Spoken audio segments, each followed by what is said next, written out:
ప్రభు పేరిట ప్రత్యేకమైన వందన వచ్చిన సమయంలో మీకు తెలియచేస్తున్నాను. దినవృత్తాంతములు 2వ గ్రంథము 20వ అధ్యాయము 26వ వాక్యం 27వ వాక్యం చదివితే గనక అక్కడ బెరాకా లోయ అని చెప్పి రాయబడింది.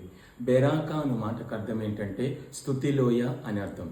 కారణం ఏంటి అంటే యెహోషాపాతు కాలంలో శత్రువు యెహోషాపాతు మీదకి దండెత్తి వచ్చినప్పుడు యెహోషాపాతు ఇశ్రాయేలు ప్రజల్ని, వారి యొక్క సైనికులను, వారి యొక్క భార్యలను, సేనాధిపతుల యొక్క భార్యలను, దాసుల యొక్క భార్యలను, వీళ్ళందరినీ దేవుని యొక్క మందిరములోనికి తీసుకుని వెళ్ళి వారి పాపములు ఒప్పుకొని అలాగనే వారు దేవుని దగ్గర కన్నీరు కార్చి ఆ దినమంతా ఉపవాసం ఉండి ప్రార్థన చేసినప్పుడు ప్రవక్త ద్వారా దేవుడు మాట్లాడుతున్నాడు. ఏమనంటే, యూదావారులారా, ఇశ్రాయేలు ప్రజలారా, యెహోషాపాతు రాజా, మీరు ఆలకించము, యుద్ధము మీరు కాదు, యుద్ధము దేవుడే జరిగిస్తాడని చెప్పి ఇశ్రాయేలు ప్రజలు యుద్ధము చేయకుండా దేవుడే యెహోషాపాతు పక్షంగా, రాజు పక్షంగా, ప్రజల పక్షంగా దేవుడు యుద్ధము చేసి వారికి దేవుడు ఏమిచ్చాడంటే విజయం ఇచ్చాడు.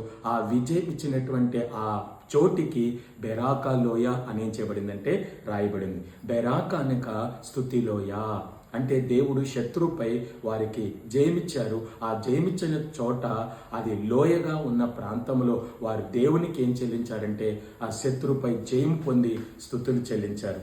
నీవు కూడా దేవునికి సాక్షిగా జీవిస్తూ బెరాకా లోయలో నువ్వు ఉన్నప్పుడు దేవుడు నీ జీవితంలో చేసిన మేలు బట్టి దేవునికి నువ్వు స్తుతులు చెల్లించవలసిన వ్యక్తివై ఉన్నావు.